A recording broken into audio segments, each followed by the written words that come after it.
রামচন্দ্র পূর্ণ ব্রহ্ম ভগবান চার ভাইকে নিয়ে বশিষ্ঠদেবের কাছে প্রতিদিন ভাগবত শুনতেন, হরিকথা শুনতেন। এই ভগবানের কথা কি কিছু অজানা আছে? ভগবান জানেন না এমন কিছু আছে কি? শুনতেন প্রতিদিন।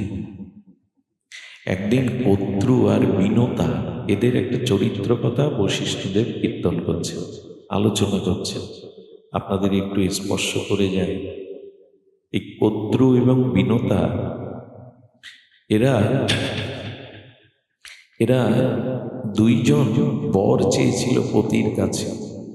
কদ্রু একটু চালাক, কূটবুদ্ধি, বললো আমাকে 1000 নাগ পুত্র দিন।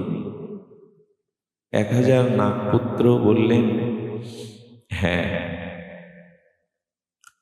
তোমাকে আশীর্বাদ স্বরূপ 1,000 ডিম্ব দিলাম, এর থেকে সহস্র নাগ পুত্র রূপে তুমি পাবে।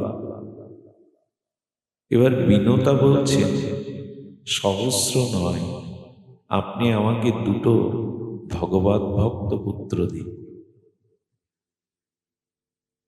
তো 2টো ডিম্বাশয় দিলেন, উপযুক্ত কালে তুমি 2টো ভক্ত পাবে। তো উপযুক্ত সময়ে কদ্রুর সহস্র নাগ পুত্র তারা আবির্ভাব হলো। সহস্র পুত্র পেয়েছে, অধিকার পাবে, বল পাবে। আর তার মধ্যে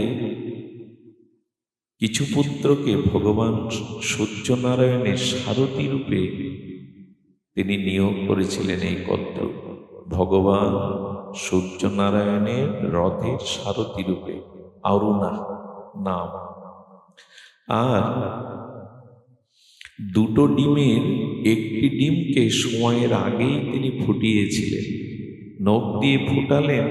কারণ ও সহস্র পুত্র পেল, মায়েরা মায়েদের প্রতি একটু প্রতিহিংসা পরায়ণ হয়।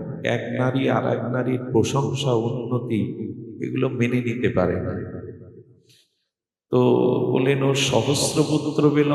আপনি যদি পরবর্তী ভিডিওটি দেখতে চান তাহলে এখনই আমাদের চ্যানেলটি সাবস্ক্রাইব করুন। নতুন ভিডিওর আপডেট পেতে বেল আইকনটি এক্ষুনি চাপুন।